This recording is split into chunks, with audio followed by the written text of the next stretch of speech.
straight at Barney. As the force of the blow knocked him temporarily off balance, Adele waded in. She knew Barney was too much of a gentleman to trade blows with a woman. Within seconds, Adele had overpowered Tina and wrenched her arms behind her back, and she was now marching her towards the door. It wasn't the first time Adele had been grateful for her martial arts skills and the hours of practice she put in at the gym each week. Tina, like many others, had taken one look at Adele and underestimated her fighting ability. Adele had a sophisticated demeanour, which belied her inner strength. Her attractive face was framed by a mane of dark, glossy hair, her skin radiant, and her eyes dark and sultry. Only her eyes hinted at the hidden depths within, but most people missed the clue. Several bouncers ran towards the table of girls. Glancing over at the remaining party, Adele noticed that they were engaged in a full-on fight, dragging at each other's hair and scratching viciously. "Get them all out!" shouted Adele as she heaved against Tina's bulky frame. Barney soon joined her, his bottom lip now spattered with blood where Tina had hit him. Between them, they managed to propel Tina towards the exit. While Adele opened the door, Barney pushed the girl out into the street. "You can't fucking do that!" yelled Tina, hammering on the glass door panels.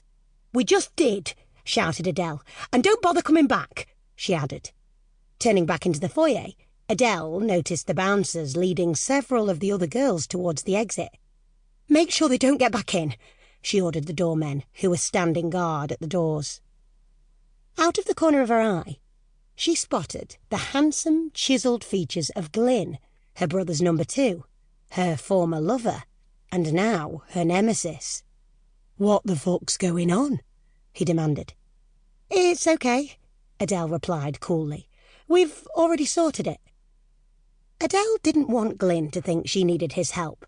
He wasn't at all happy that she was running the club rather than him. Glynn had previously told her she was out of her depth and had vowed that she wouldn't get any help from him. Since then, he'd gone back on his word. He couldn't resist making his authority felt within the club, but Adele was out to prove that she didn't need him. She walked away from Glynn and headed for the sanctuary of her upstairs office, taking the stairs 2 at a time. Adele locked the door, then let out a puff of breath as she leant against the back of it and let her shoulders sag. Thank God that was over. But as Adele recovered from her brisk walk up the stairs and her breathing steadied, she noticed her heartbeat was still frantic. She looked down at her hands, which were shaking. Perhaps the incident had affected her more than she realised, or perhaps it was the constant presence of Glynn that had unnerved her. Adele strode across the office and pulled out the desk drawer from which she withdrew a half bottle of brandy.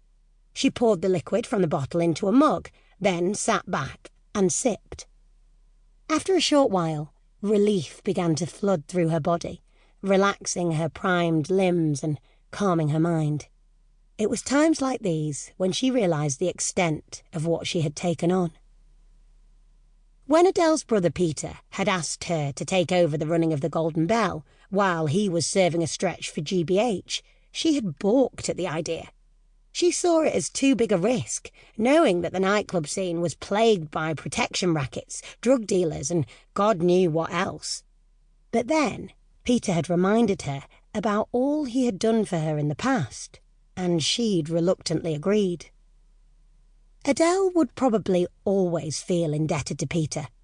He was the one who had helped her try to conceal her father's killing when she had beaten him to death in a violent rage.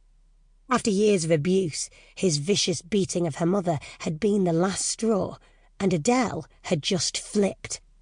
And with a prison record behind her, no one would employ her until Peter had again come to her rescue and asked her to work for him. Now, as she was starting to get used to managing the Golden Bell, the task didn't seem so daunting. In fact, despite the many challenges, it gave her a buzz.